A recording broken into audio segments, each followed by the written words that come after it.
Thank you for joining us for the press conference on the Garden Grove hazardous materials incident. My name is Greg Barta, Fire Captain and Public Information Officer with the Orange County Fire Authority.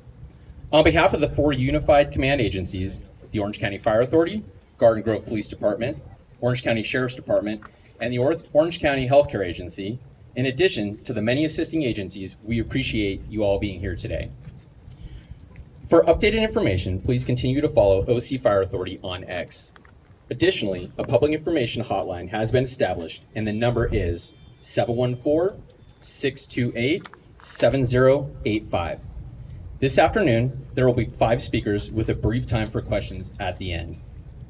Today's speakers are Orange County Fire Authority Interim Fire Chief TJ McGovern, Orange County Fire Authority Division Chief and Unified Incident Commander Craig Covey, Garden Grove Police Department Chief and Unified Incident Commander Amir El Farah, City of Garden Grove Mayor Stephanie Kloffenstein, and Orange County Supervisor Janet Nguyen. Chief McGovern. Thank you, Captain Barnett. Good afternoon. TJ McGovern, Interim Fire Chief for Orange County Fire Authority.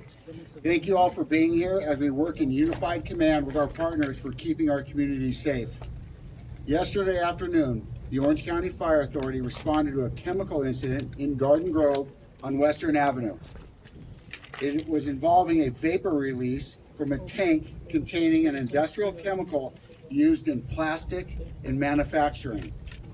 One of the 3 tanks affected experienced an increase in temperature, activating a relief valve and overhead sprinkler system to cool the product. OCFA resources were on scene in less than 6 minutes with a robust hazardous material response.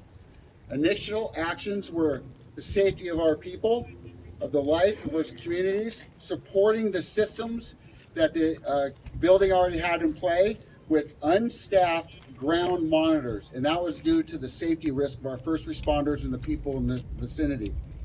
As precautions, nearby neighborhoods in Garden Grove and Stanton were evacuated. Throughout the day, vapor conditions improved and evacuation orders were lifted. After the evacuation orders were lifted, the facility and industrial crews continued to make progress towards the removal and the containment of the product. However, due to a damaged valve on the tank, it created additional operational challenges, preventing complete mitigation efforts. With these new circumstances, we modified our operational plan and response plan, and OCFA Incident Commander Chief Craig Covey will share additional details on what that additional operational plan was.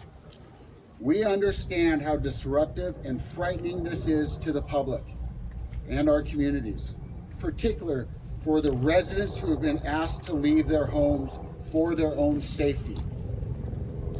Hazardous material incidents can evolve quickly and unpredictably, and so did our response. When our initial crews recognized what was going on, the citizens and the communities, that was their priority, make sure they were protected. Together, we will all get through this to keep our communities safe, and we will do our best to get those residents that were evacuated back in their homes when the incident is mitigated and it's safe to do that. It is our community's interest to keep them safe and out of harm's way. Thank you for all being here. Thank you for your support. And with that, I'm going to give it to our Incident Commander, Chief Craig Covey.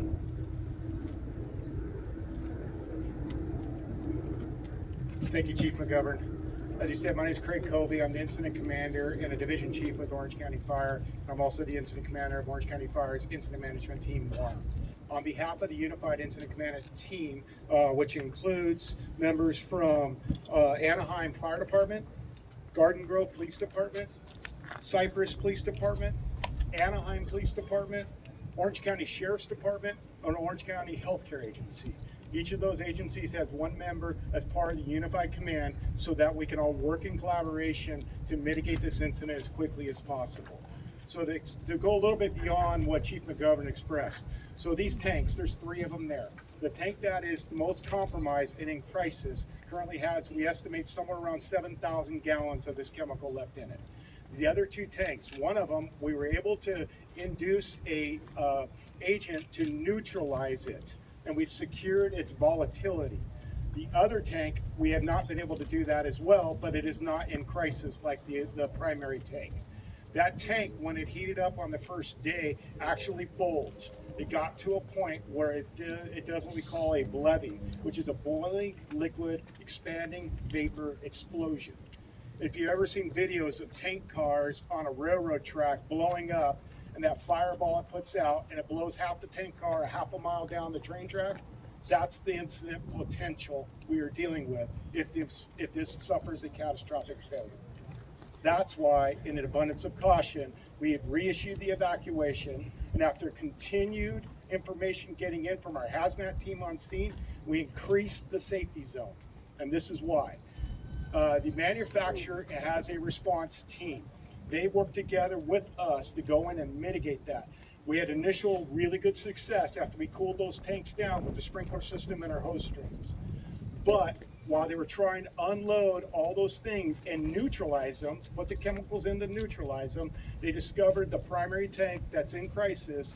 We were unable to access the valves. The valves are broken, they're gummed up with the agent, and we're unable to offload the material through the systems that it has. So that's the point we're at. They advised us, they have tried everything that they can, and there's nothing else they are capable of doing to mitigate that tank that's in crisis. So we have assembled a team to think outside the box. Our hazmat teams from in-county and with the healthcare agency are calling people all over the state and the country to get together with ideas how we can safely go in there and depressurize a pressurized tank and mitigate the exposure that it has. What we were told by the manufacturer's tech rep is that essentially we're at two current options and outcomes of this tank. One, it fails and cracks and all the product leaks out onto the ground. Now we've created containment barriers in anticipation of that. That's roughly 7,000 gallons of liquid going out on the ground. We've made sand barriers. We've done our efforts to mitigate it from getting into the storm drains and the river channels and into our oceans that we know are close. So in a weird world, well, that's the best case scenario, believe it or not, because once it comes out, it is no longer an explosive hazard, and our hazmat teams in their chemical protective suits can go in, neutralize, and mitigate the vapors that will be coming off of that. The plume that will come off of that leak. We'll be able to get in there and secure it, mitigate it, and return this community. The other option that was told to us is that it blows up. That was what we were handed. A leaking tank or a tank that blows up. That's why we extended the evacuation today. In an overabundance of caution, this is highly volatile, it's highly toxic, and it's highly flammable. So we put out the message earlier. I cannot emphasize, this is not precautionary. This is gonna happen unless some brilliant guy behind me here figures out how we can mitigate this incident. This thing is gonna fail. We don't know when. I know everybody wants to know how long we're gonna have them out of the house. I don't have an answer to you on that. At some point this is going to fail, and we're doing our best to figure out the when or how we can prevent it. But at this point, the only two options that are facing us, the only plan is out there is this thing failing, and we react and mitigate what kind of failure occurs.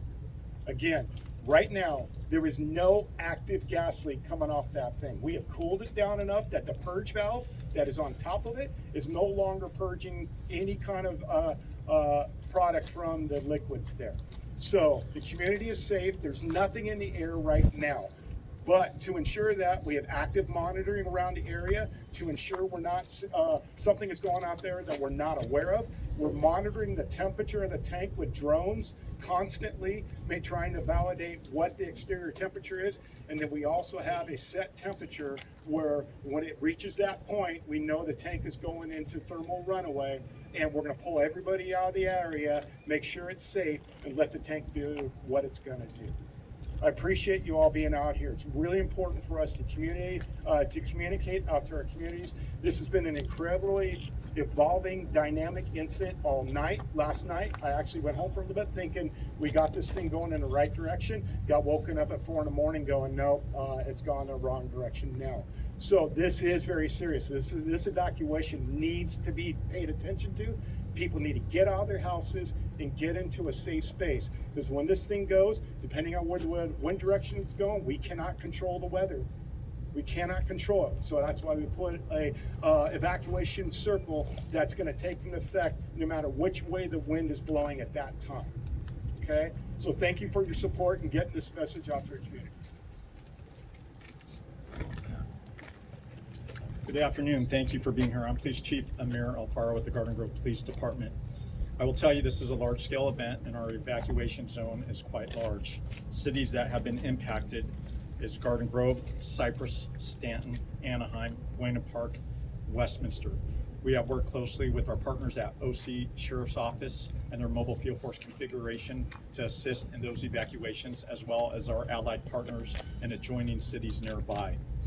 The evacuation area consists of Ball Street to the north, Trask Avenue to the south, Dale to the east, and Valley View Boulevard to the west. This is a large-scale operation that is drawing a lot of resources that we can continue to make sure our community is being safe at this time. Those who have been impacted in our community by this evacuation zone, we have several evacuation centers set up for you. The first being at Garden Grove Sports and Recreation Center, located at 13641 Deodara Drive. That's in Garden Grove, California, 92844. The second one is in the city of Cypress at 5700 Orange Avenue, Cypress, California, 90630. I would just like to tell our community this is a significant event for us, somewhat unprecedented. Please adhere to the evacuation orders. From a law enforcement and fire perspective, our highest priority is your safety and security. So please listen to what we're telling you. We have multiple outlets posting updated information on social media platforms, as well as through our partners in the media. So we appreciate you and thank you for being here to get that message out. Thank you.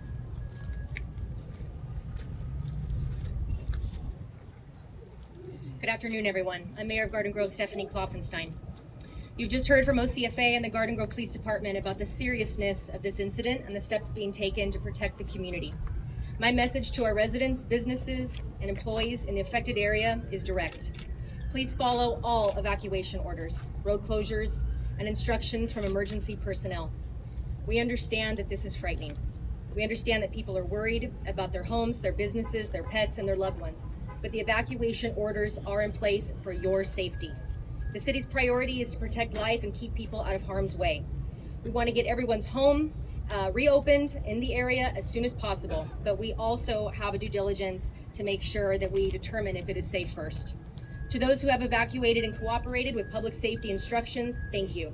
Your cooperation is helping first responders focus on the incident and the work that they do to keep us safe. To everyone still in evacuation areas, please leave immediately. This is a serious situation, and now it is not the time to wait. Please leave now. The City of Garden Grove has also opened a 24-hour call center for community members who need information and assistance. The number is 714-741-5444.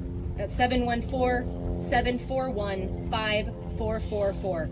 The latest updates are also available at ggcity.org/emergency. I want to thank OCFA, the Garden Grove Police Department, city staff, and all mutual aid agencies for working under difficult and dangerous conditions to protect our community. And I want to thank you for your patience, cooperation, and care for one another as this response continues. At this time, you'll now hear from Supervisor Janet Lynn.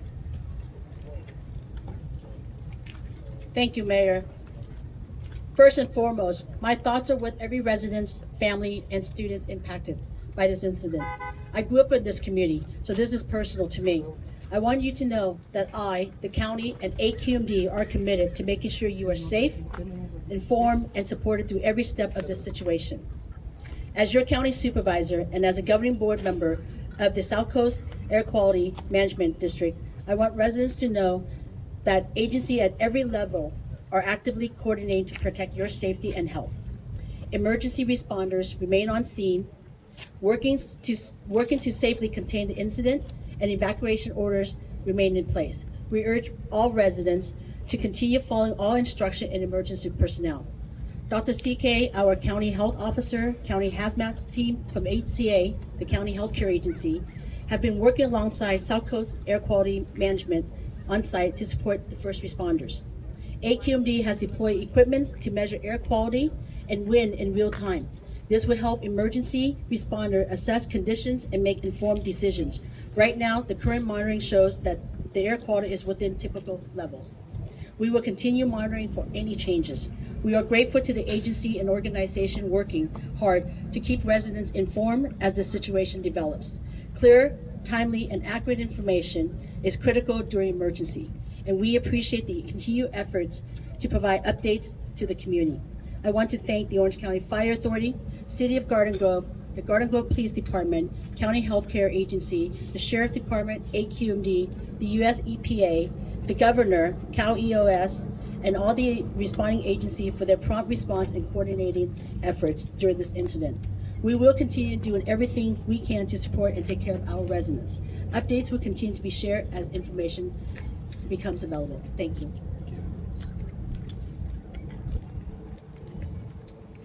Okay, thank you to all of our speakers. We're now going to open it up for questions. Michelle? Chief Covey, can I ask you please to explain to the public what is this chemical? How toxic is it? What happens if there are fumes in the air? What if there's an explosion? I mean, could people die if they breathe these fumes in? Okay, the question was regarding what the chemical is and what the potential impacts are. Thank you, Michelle. I figured that question would come up. And remember what I said, I have a whole bunch of really smart people behind me. I'm going to introduce Division Chief Nick Freeman here. He's our hazmat program manager and has got multiple years in hazmat emergency response, and he's got a lot of information for you.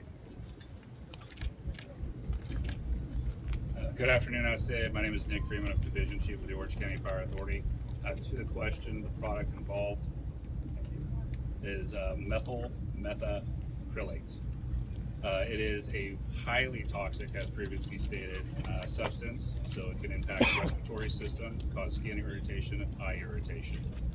The other concern we have is it's extremely flammable, and in its current state, very reactive and can cause that explosion, which is why we have that hard perimeter in place. All right, next question, Bianca?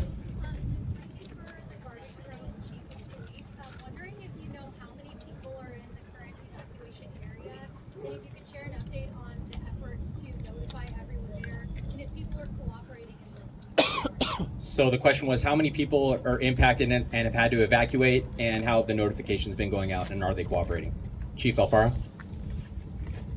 Thank you for that question. So right now we believe an estimate of about 40,000 people impacted in the evacuation area. As far as the cooperation levels, we are tracking that. We are experiencing about a 15% refusal rate. As far as how we are getting the messaging out, we've done a 911 reverse call to everyone in that evacuation area. Social media posts, we're constantly updating it and getting that messaging out. So it is out there if people are paying attention, but this is where we need our community to really come together. This is where we need our partners in the media to get that information out. Tell your neighbors what's going on if they haven't been paying attention. And we are monitoring sensitive locations for any additional needs and resources that we can put that way. And Chief, could they be out for days? I don't have an answer for you on that. So this is a dynamic situation, and we're gonna be hopeful that we can resolve this quickly. But everyone needs to take the safety measures that are in place from their local public safety offices and adhere to those so they can make sure that they and their families are completely safe. Thank you. Ma'am? Yeah, I have two questions. One is, you guys were talking about a failed valve. How does that factor into this? Like, you guys, does that mean it couldn't offload properly and that's why you guys couldn't get it out of there on time, and that's what's creating this whole issue? And then the second question I had was, we were hearing from residents that police were telling them that birds were found dead nearby. Have you heard about that at all? So first let's address the valve question you had. So you were wondering the impacts of the valve and how that impacted operations? Chief Freeman. Yeah, so to the question of the valve, there are multiple valves on this tank. While we were doing the transferring process and also trying to introduce a stabilizer into the tank to take away the concern, it was identified that there was no flow going back and forth between the tank, basically meaning there's some form of inclusion in the valves. And we are unable to get anything out, and we are unable to get anything in to stabilize these things. Chief Freeman, if I could follow up on the question about what kind of impact it could have health-wise. Can you expand on that? Like what kind of symptoms, if it gets in the air and people start breathing it in, what kind of symptoms could you start seeing, and could it overload the emergency system? So that's a good question. As far as symptomology, as I previously stated, respiratory is our primary concern. So it's a respiratory irritant. So it can start off very mild, but it can progress to a point where, yes, you would probably require hospitalization, if not more. The other indicators more early on are going to be skin and eye irritation that might be felt by anybody that is exposed should there be a release. Is it short-term or long-term consequences? Both. You have the potential if we have a major release for an acute impact, and then if there is a prolonged release, there could be a chronic impact depending on what occurs in this incident. For some additional information on the health impact, we're going to invite County Health Officer Dr. CK up. She can provide a little more context. Yes. Good afternoon, everyone. Thank you for being here. As stated, it is very important for everybody to heed the instructions to evacuate. If you were told so, please evacuate. So what we know about methacrylate, which I'm going to refer to as MMA, is that it is a chemical that is very toxic. What we know in terms of human health is that we have very limited case reports of exposure. And when you have limited short-term exposure, meaning maybe you inhaled some of the vapor, it can cause significant irritation in the lungs, the nasal passages, and it can also cause nausea. It can also cause dizziness. At very high levels, it can really cause severe respiratory distress and hospitalization. And this is where we really need everybody to heed all of the evacuation orders. In terms of long-term consequence, it will affect other organs. In terms of birds and different animals are affected differently. Again, I'm working with EPA and South Coast AQMD, different specialists, to provide more information. And again, the reason why the evacuation zone was expanded was to take into consideration the potential of a plume. So again, if you're in the area and you were told to evacuate, please evacuate. Doctor, the EPA also mentioned in its writing something about birth defects in mice, I think you tested on. Do you have any information on that? So those are animal studies. In terms of the human effect, we don't know the long-term consequence, but already if it has that type of effect in mice, it can have the same effect in humans. When you're saying that there's been very limited cases reported, does that mean that there's possible shortage of knowledge on this for treatment wise? Yes, this is a unique situation. We don't have information of a similar situation where this happened, right? So we're going into unique times, and we have limited information. We know it does cause irritation. We know on the occupational side, people who work with this material are advised to wear goggles or respirators, try not to get in contact. If it gets in contact with the skin, it can cause a significant skin irritation or allergy. Chief Freeman? Okay, we got time for one more question. Sir? Yeah, regarding the dispersal rate of this stuff, it either spills or blows. Is this stuff heavier than air, meaning it stays close to the ground, or if you have an explosion, is it going to go up through widespread dispersion and cause problems? And second, to the health officer, if you take a breath of this stuff, how long before you have a lockup of this respiratory system? Is this similar to, say, OC or something like that, where you'll know about it in 10 or 15 seconds, or will it take longer for that one? Chief Freeman, why don't you go first? Okay, first question was, is the substance heavier or lighter than air? Chief Freeman will handle that, and then we'll turn it over to the doc. Yeah, thank you for the question. This product is heavier than air, so it's going to settle and sink into the lower areas in and around that facility in any low holding places. If it blows, what's the chance of light dispersion? We are anticipating and just planning for that as an inevitability, which is part of our isolation zones that we've done, utilizing our current wind weather conditions in that scenario. And any injuries or deaths up to this point, people who've worked at the facility? No injuries or deaths at this point. Folks, so we're going to finish his other part of his question, and then that's going to be it for today. So, Doc, if you'd like to come up and explain the potential impacts if somebody was to inhale the substance. How fast does it hit the human being? How fast before someone goes in the vapor lock and goes down? So this depends on the concentration of exposure. We don't know. We don't know in terms if there was a plume, how heavy of a plume and concentration of the substance would be in that plume. So if that were to happen, again, we want everybody to be away from the zone that we have created to safeguard everybody's health. I would like to make one statement that I believe Chief Covey talked about. We are actively monitoring the air, and those limits right now are within normal limits. We are actively monitoring them. They are within normal limits. I just want to make sure we're clear, and we're going to continue to monitor them. All right, folks, that's going to conclude the speaking portion of the press conference. Thank you all for joining us today, and thank you to our community for their support throughout this incident. Please continue to follow OC Fire Authority on X for incident updates. Thank you. And Greg, what about another update for the media? Anything planned?